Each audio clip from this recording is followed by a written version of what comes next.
It's the ESCtips.com Eurovision Preview Podcast. Join us as we sort this year's contenders from the duds. Attention, you are now entering a fanboy-free zone.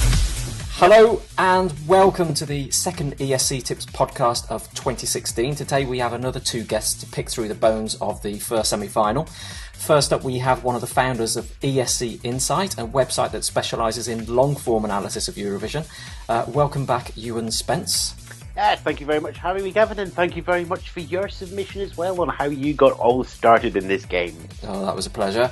So, what songs are your jukebox jury liking this year? It's a really over the shop. I was surprised that Russia scored quite low. I was not surprised that the Netherlands scored quite highly, given that we were doing it in a cafe in Amsterdam at the side of a canal at the time, and we wanted to leave the country. maybe that's why Russia has a strategy for winning the preview podcasts next year, which is to invite us somewhere on the Black Sea, and we'll make sure that we give them a nice mark. But generally, everybody is liking something different. There's not a lot of hate around this year. There's a lot of, that's quite nice, but there's not a huge amount of, that's an absolute banger, that's going all the way. I think you've pretty much described the whole field this year. Anyway, next up we have writer, broadcaster and punk rocker Roy Delaney. Hello. Hello. How's this year's Eurovision shaping up for you? It's an interesting one, isn't it? There's two clearish favourites, and then a whole field who could all cause a bit of bother in the running. It's even hard to pick a 10 qualifier from each semi. I think I'm getting a feel that something's going to suddenly dazzle us when we start seeing the rehearsals in a couple of weeks. San Marino. Yes. No. Listeners to the last podcast will know that I'm on the San Marino train. It just needs every Turkish television that's being broadcast to go, our guys in on Tuesday, do what you need to do. I just think people are going to go, I like this. Real people, not Eurovision fans, mind. Real people are going to think it's what Eurovision is made for. Yeah, and there's going to be at least some people look at that performance and go, I recognise that from his New Year's show 3 years ago. He's actually singing Gimme, Gimme, Gimme, A Man After Midnight. They've just slowed it down to make a new video. I know you vary on this opinion, Gavin, but I preferred it as the Leonard Cohen version. I think the disco version kind of spoils it a bit, but it's more like to get it votes. It just gives it the USP.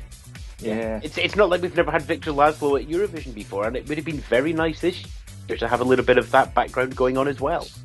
Who knows? Who knows, yeah. So anyway, on to the running order. So it's the second half of semi-final one. First up we have Czech Republic, Cyprus, Austria, Estonia, Azerbaijan, Montenegro, Iceland, Bosnia, and ending the semi-final is Malta. We will be starting at the beginning, so with Czech Republic, Gabrielle Gunjikova will be singing I Stand. Roy, can you stand Gabriella's song? It's all right, isn't it? It's one of them songs that I can't bring to mind but until I'm hearing it, but quite enjoy it when I'm listening to it. And there's nothing else really like it in the entire 43 songs. It's a simple, nice-ish ballad sung well by a bit of a belter. And a lot of the other songs are very similar in their tone. I'm not seeing it's a winner like some people do, but I think it could cause some surprises.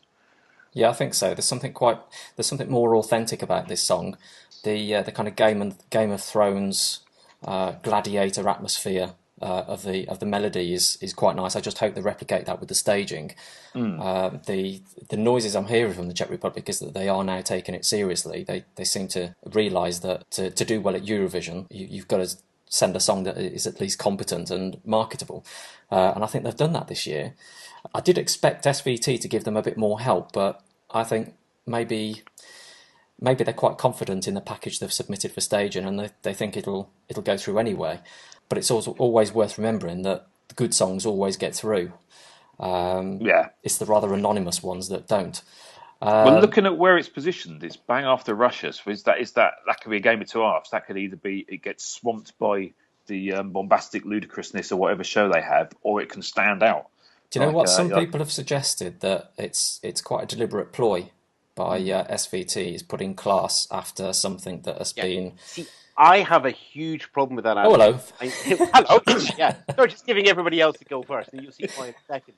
I just have a problem with the sawtooth format of we go fast, slow, boy, girl, boy, go blue, green, so on, because it means that you don't have something to compare Gabriella's voice to. There's no way when you're watching this in the running order to realise just how good a song it is, because it comes after the Greekness of Sergei, and everybody will still be talking about whatever happens there, and the commentators will probably lead out of it. It's going into the bombast of -1. Which is the most perfect slice of Schlager rock for 1 minute and 54 seconds. So, and in the middle of that, you have a little sweet song. Now, I know that from a TV point of view, you want that contrast. But when you're comparing things, when you're trying to get a score, you want to be next to something comparable that's just slightly a little bit inferior. Yeah. I would argue with that, though. I mean, it's going back a ways, but think about Chiara in '98. It followed just a string of mentalness. How many people in the public voted in '98, Roy? About 11. About 11. Yeah. But still, it did. People did see it and see everything in an order, and it just stood out like a beacon of normality. I was thinking that in 1980. It was complete mentalness with one normal song, and that won. I think without understanding the staging, I think it's fairly safe to say that the juries are recognised for awarding good vocals, and I think Gabrielle has got the best vocal in this year's lineup. I mean, some of her videos are amazing. I just think it's in an utterly abandoned place in there. It's isolated away from anything that can let you say this is a good song. The Czech Republic, or are they going to be Czechia by that time? I don't know. Are you allowed to change the name? Czechia. Are you allowed to change the name of a country after the March 17th head of delegation meeting? I'm not sure. So it looks isolated. It has nothing around it to say this is a good song, and I just think it's going to get swamped on both sides. Much as I love the song, it doesn't have a foothold. It's at the bottom of a crevasse, and it has no crampons to get out. Okay, so we're undecided on that one. I think we better move over to Cyprus. So we have -1 with a Thomas Gerson penned song. They're going to be singing Alter Ego. Starting with Ewan this time, can you see us enjoying the Cypriot sun next year? I can't see us enjoying the Cypriot sun unless Australia win. So I can't see us enjoying the Cypriot sun. Look, this song has many advantages, and I think the main one is it's being sung in Sweden. It's written by a Swede, and -1 were backed incredibly heavily by Christer Björkman in last year's national final process. Yeah. So it has a lot of stuff. The boys are great fun to be around. They've bonded very well, not just with the Montenegrin delegation, but also with the Serbian and the Bulgarian delegation. Roy, when we need some delegations to take us to the Iggy Pop gig on the Saturday, that's who we're going with, by the way. Okay, duly noted. Good man. Everybody else, Iggy Pop, if you're a Eurovision fan, look him up. He's quite small. Not as small as Greta Salome, but quite small. The problem I have with this song is it's only 1 minute 54 seconds long. And I think at that point, that's when they ran out of money to pay Geoson. So they just had to recycle the verses and choruses from before with absolutely no alteration. The last third of this song is utterly boring. The first 2 minutes, great, wonderful, and they should have stopped there. They should have went, that's it, we've done everything, away we go. They did sort of run out of ideas, didn't they? But I think it's a commercial rock song which is more suitable to Eurovision's family audience in a way that probably Manga were in 2010. I don't think it's quite as impactful as that, but that kind of guitar solo bit that they've got towards the end, I think that there may be a Manga type reveal or stage gimmick during that bit. So maybe that's something they're working on. I think SVT will take care of their own. Yes. As they have done in slot 18. But it also compares well musically to people like the Killers, Nickelback, and others of that ilk. I think top 10's within reach. You compare favourably to Nickelback. Roy, you're in. Yeah, don't you dare, Roy. Go on. I just think in terms of its commercial rock, the musical purists might disagree, hey, Roy? But I think top 10's within reach, but it needs a turkey 2010 stage gimmick to elevate it and build on the rock USB. But how about you, Roy? It's not really rock, is it? Really? No, of course not. I've read your Facebook post. It's not real rock. It is Schlager rock, pop rock. Schlager rock, one word, one letter R.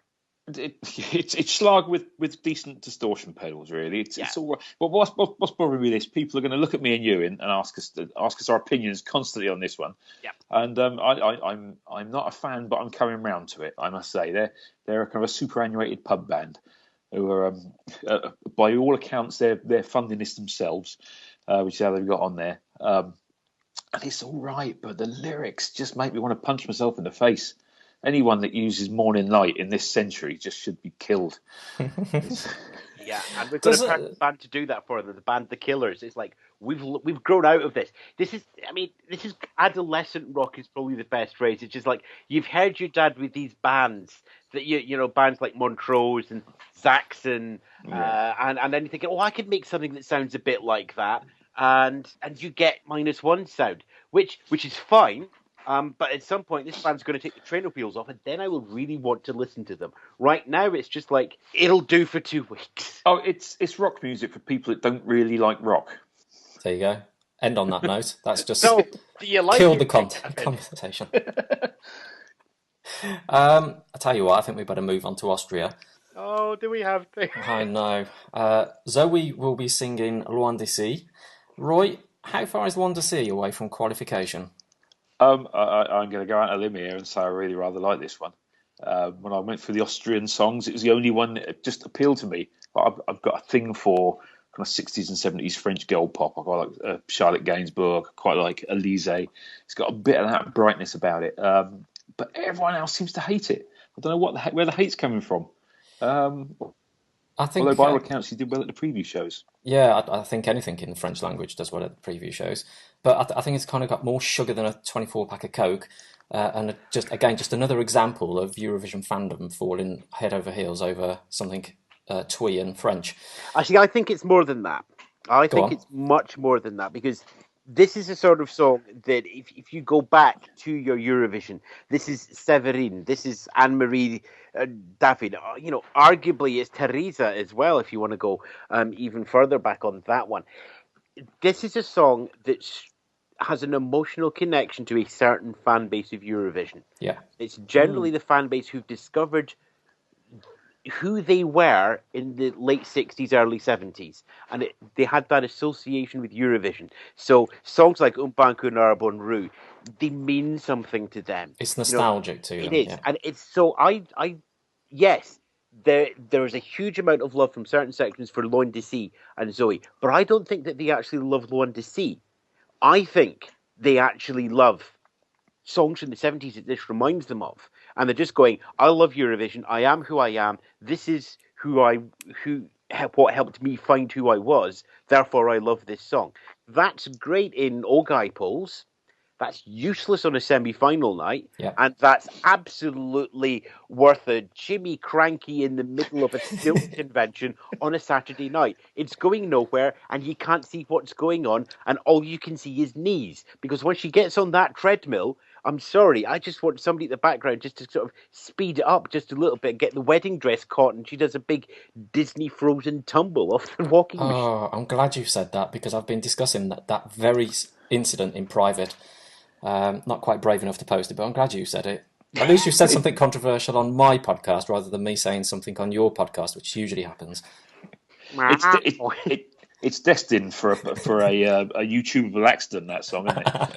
It is. It is. Have you seen that Taylor Swift video that Apple made to console Taylor Swift by giving her lots of money to do an advert for Apple when she's on the running machine and she does slip, and then they bring in a stunt double to do the pratfall? It's Ronnie Corbett in the Amarillo video all over again. It is. It's Brink in the Danish national final where Emily de Forest won all over again. Oh, you're getting a bit obscure for even me there. It's national final with a contestant on the walking machine. Roy, it's pretty close to home. You're the guy that decided to go for old Tony Christie records. It's Brink. I think I fell asleep. Just the muttering of the name. Strangely enough, that's what Brink's wife says as well. On the brink of sleep, yeah. Yeah. Right, let's get into Estonia now. And Yuri Putzman will sing Play. Ewan, you're very eager, so I better send you out first. Is Estonia on your playlist? What's your favourite James Bond theme, Gavin? License to Kill. Okay, can you sing me Octopussy?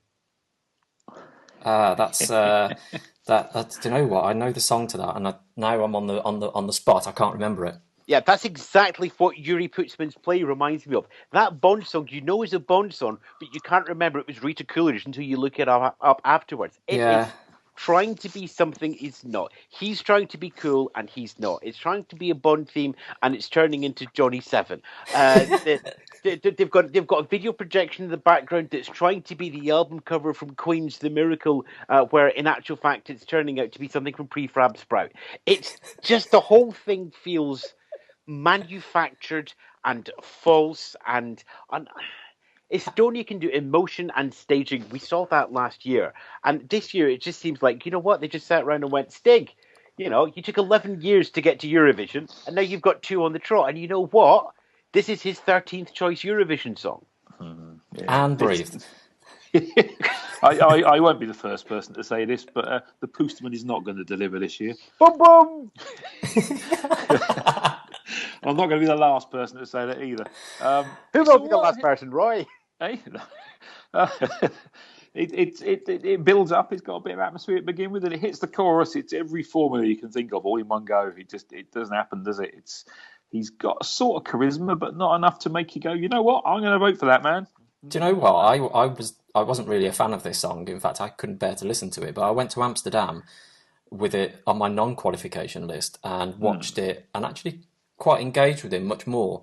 And I think he did kind of come over a lot better. He did a few hip shakes, and it seemed more natural. He played. It seemed as if he'd been training for Eurovision, and seemed as if he'd be playing to the cameras. And it's kind of just, you know, just made my top 10 at the moment. Right. I think it has got enough for the juries to like. What depends is whether he does connect with the camera enough that the people at home enjoy it enough. But I don't know. It's got a bit of sort of Malcolm Lincoln without the terrifying murderousness of it. Yes. And he has no backing singer, so if he faints like the Malcolm Lincoln did, he's in trouble. Yeah. Yeah, one to watch, but I think it'll be okay. I think there's much worse in this semi-final. I'd say it's probably an amber. Would you agree? Or are you fully red? It's if it's an amber, it's a low amber. Okay. If I can extend that scale. Oh, yeah. I think Estonia's in a lot of trouble. I think they need another country or two to fail in front of them. It's not up to them 100%. I think if you look at the first half of semi-final 1, I think there's at least 4 countries queuing up to fail. Yeah, but if you take 4 from the top and 6 at the bottom, you know, I don't think Estonia's going to land on a hot spot. If you've been looking at the Sweden stage. I had, yep. Ladies and gentlemen at home, see if you can collect all the references from today's show. and if you can, notice that there's a swimming pool just under the gaming board, which is going to cause somebody to come out in a cold sweat. No, you lost me there. Oh, strike it lucky in a swimming pool. Come on, Roy. Oh, man, yes. Sorry, man alive. Yeah, no. Shudders. Next song. Yeah, I think we're going to Azerbaijan. I've kind of lost track, actually. But yeah, we're going to go over to the Caspian Sea and find Azerbaijan and Samra's Miracle. Roy, should Azerbaijan pray for a miracle? You would imagine this will get through without the help of the unusual brown envelopes. And it's got. Are you implying that Azerbaijan have previously done very well because of brown envelopes or hefty briefcases? I think they've always had decent songs, and they've usually got through on their own merits, but have possibly had a little bit of help here and there. But this is just tittle tattle and rumour. I don't think this song is kind of strong enough. It's got a really bright chorus. I know you're not terribly keen on the chorus, Gavin, but it's she's got a bit of charisma. I saw some of the preview clips when they were deciding who to choose, and she had no charisma at all. She was like a girl in a phone box. But in that one-shot video, she's kind of got something about her. I think all the Eastern preview videos or pre-contests tend to be a little bit wooden.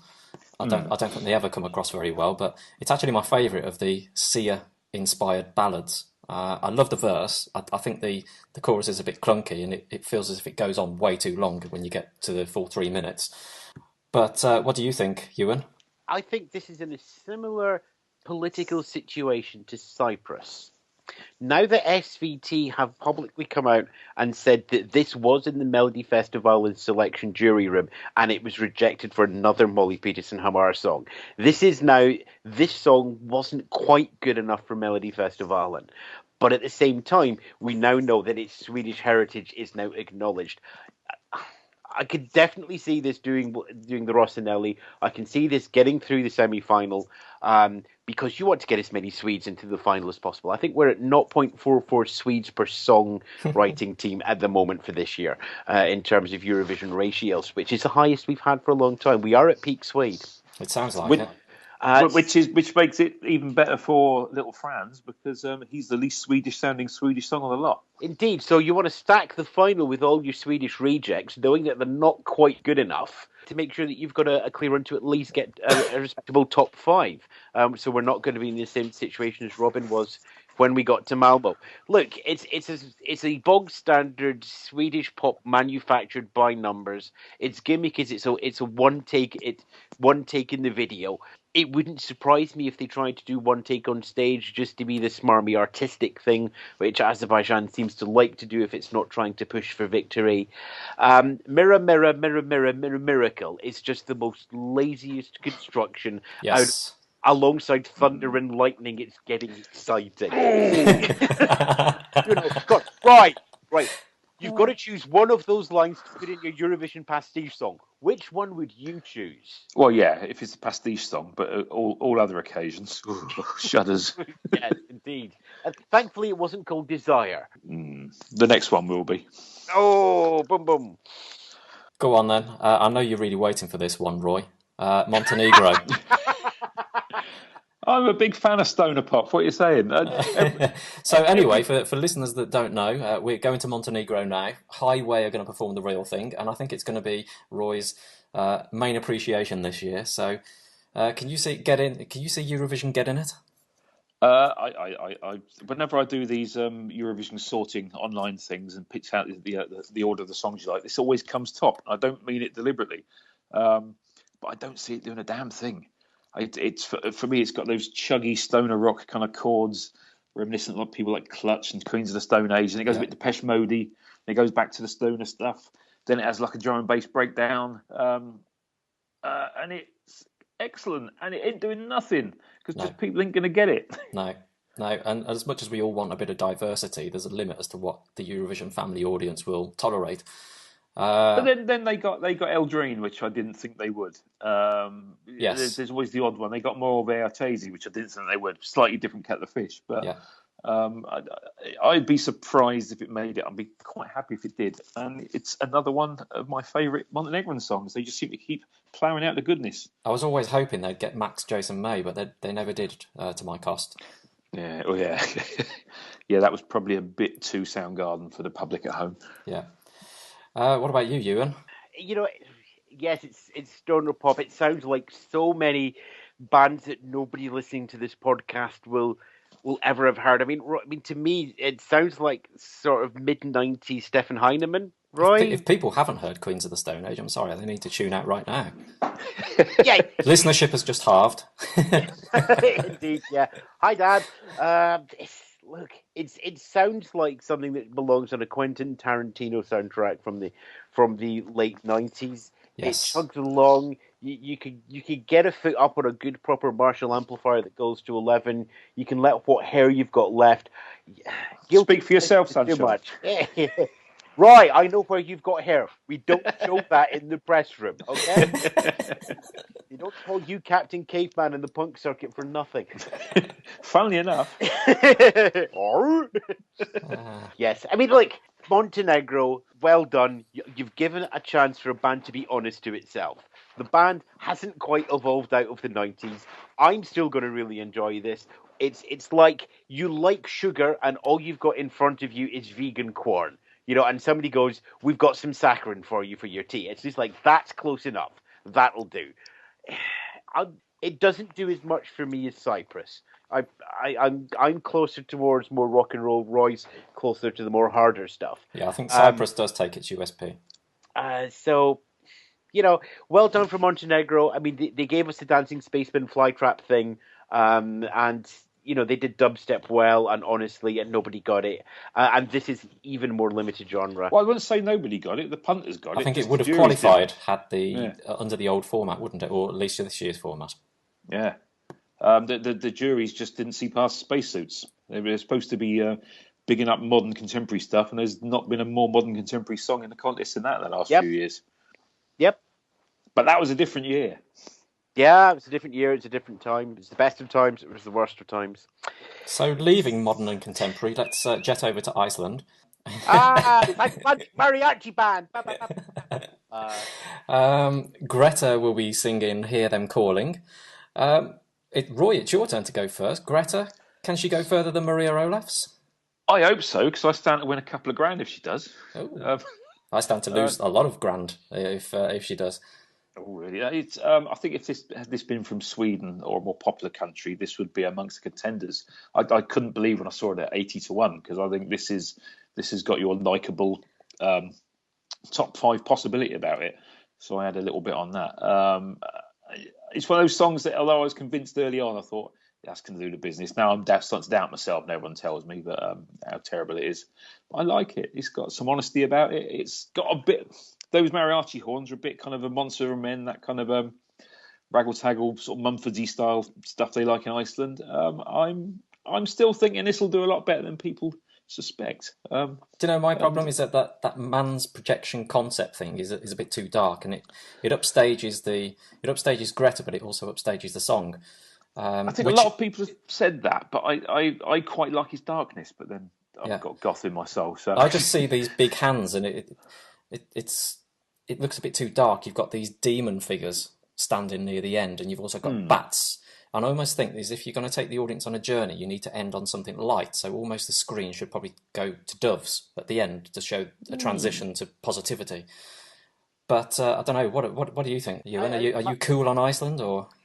Okay, so I have my personal view on this, which is I think it is a mistake to have a happy song with mariachi band and everything going on, and the dark graphics from the end story of Harry Potter. And it's incongruous as a package, and it has that disconnect. But there again, some of the great Johnny Cash country and western songs always put happy song with really sad lyrics. Choose any Johnny Cash song and you realise that one thing has to be happy and one thing has to be sad. The contrast works really well. But I just don't think... I think that this is... Yes, it looks technically nice. But here's the thing. Greta performing this live, she's usually half a beat out. Unlike Mons last year, she's got to be within a couple of frames to get this right. Mans only had 2 moments last year to get right, which was the light in the hand and the fist pump. She's got to get 3 minutes. And she's not doing it when she puts projection on in the national final or when she's doing it live in the preview shows and she's got stuff running on in the background. So it's going to look even more awkward. And I have to go back to how Greta performed in Azerbaijan, in Baku. She was a bucket of nerves. Yes. She was the weak link between her and Beyoncé in that song. And, there's a lot of fan love here. And it's very easy to say why this is going to do well. The problem is it has so many stumbling blocks to get over. And Greta's only a little lass. She's not got long legs. She's not going to get much over a cow style. Which is noticeable when she dances. She's got that little plod when she sort of dances about, and she does instantly look tiny as soon as she starts moving. Are we sure she's not doing a Jimmy Cranky so she stands up at the end and she's just been on her knees for the last 3 years? Because that makes the height work out. She's got the face of a 6 foot high person. She's like 4'2". Where's the extra 1.5 gone? Those So I think the running order helps her get to the final. Yes, I don't see an issue there. I think Iceland are back in the final, but I don't think it comes anywhere near the top 10 as a personal opinion. Mainly based on that songs that tend to do well, you have a visual connection, and I think that this song, all it is projections. That is it. There's actually no point in the song where you can see her emoting with you. I think she's got a good, strong voice. There's a lot of sing-along woes. There's them farty trumpets. I don't know. I think it's got something of a song about it. I could listen to it in the real world without seeing the screens. So I'm just imagining the jury marking criteria: originality, visuals, voice, vocals, farty trumpet. Right, drifting over to the Balkans again now. We've got a quartet here. Dalal, Dean, Anna Rukna and Jala with Something About Love, as is always from the Balkans. Are you loving this Bosnian thing, Roy? It's a 4-act play, this, isn't it? There's a lot going on. Yeah. It starts off your usual kind of a Balkan ballad thing where you expect them all to walk to the front of the stage with their hands in the air. Yeah. Then it takes a little sort of left turn and a slightly proggy chorus, and then the most marvellous thing happens and the hip-hopist comes in. I know I'm alone in this again, but I love me Balkan hip-hop, and that's the best 10 seconds of the entire competition for me. Really? And it's also what's going to cost them qualification. Do you know what? I think that is my main worry. The problem with that rapper is that why do they always have to revert to the default stereotype where they've got to wear shades, a big puffer jacket, and look as angry as possible? And I don't think it helps with Europe's current problem that he has that beard as well. From a visual aspect. What about you, Ewan? My entire time with this song has been trying to work out, can I come up with a really good anagram of Dalal and Dean featuring Anna Ruthner and Yala? Because there's going to be one in there. I've just not found it yet. Right, so we'll put it into, we'll search it on Google later and see if we can come up with a good one. Yeah, indeed. Yeah. You know Someone's what? doing it now. I can hear someone tapping away. That's great. Whoever has the best one in the comments, I'll give them a set of badges. Okay. A set of badges? A set of badges, yeah. It's just like the Looking Summer Special from 1979, Roy. You got a choice of Tiswas or Nosy Bonk or Jigsaw. Right, where were we with this one? It's just a mess. You know, if this is not the Great British Bake Off where you take 4 disparate ingredients, put them together, bleed Ainsley Harriet's soul into it, and then come up with a 3-course meal for £7 and under £10 for Fern Britain to enjoy.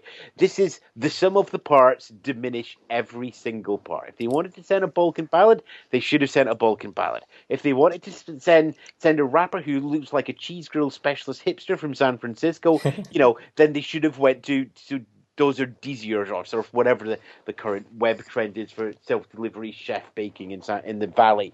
It just, the second you get comfortable with one of the elements, it shifts, it changes. It's like, and that's fine in a 75-minute Rick Wakeman special, but this is not a 75 Rick Wakeman special. And if you are, Albania's far better at that from a couple of years ago. I'm sorry, this doesn't click. Well, actually, Macedonia failed with this type of concept in 2010. Defence rests. Yes. Right, so we're not so hot on Bosnia. Well, I like a bit of it. I like in fairness, the rule of 4 from the last 6, it is quite interesting as to who misses and who goes. Are we going to really lose both Balkans? No, we'll lose Bosnia and Estonia. Okay. Yeah. Interesting. Yeah. Right, let's get over to Malta and get this thing over. How are we going to get there, Gavin? It's an island. So, let's walk on water. Come on. Hey! Yes.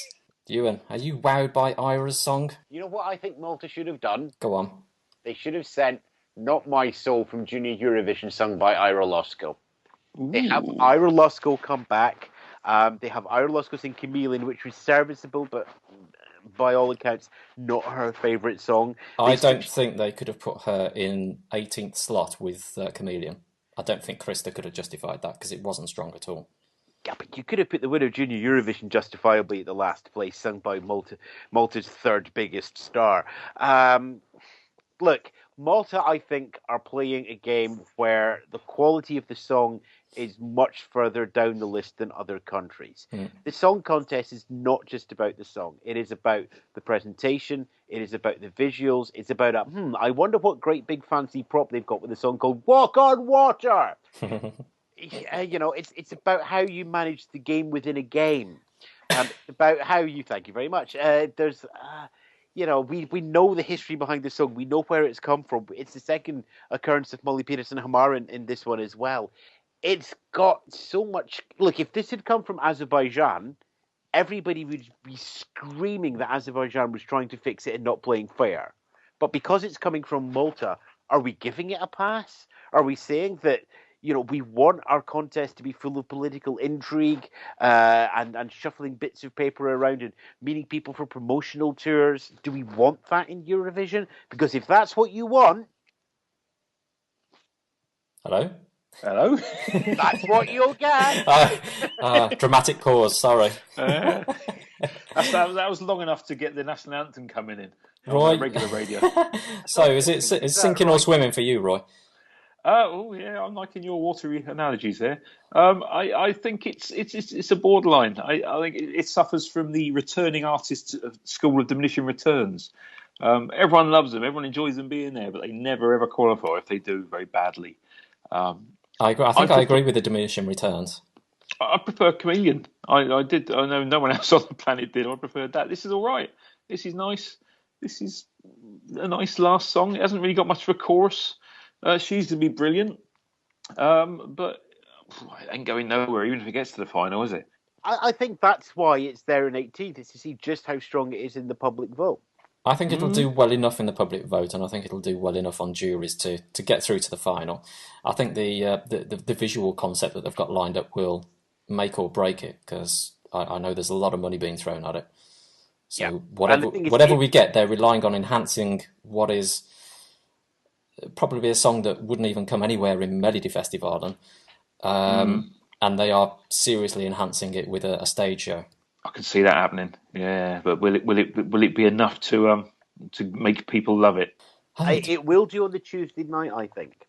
But come Saturday, I could make an argument that because it's running so late, if this draws out first half, if you want to open the big spectacular song, you open something like Spain, and then you put this one second or third, really early in the running order, just for people to go, wow, this is really advanced, this is quite a technical contest.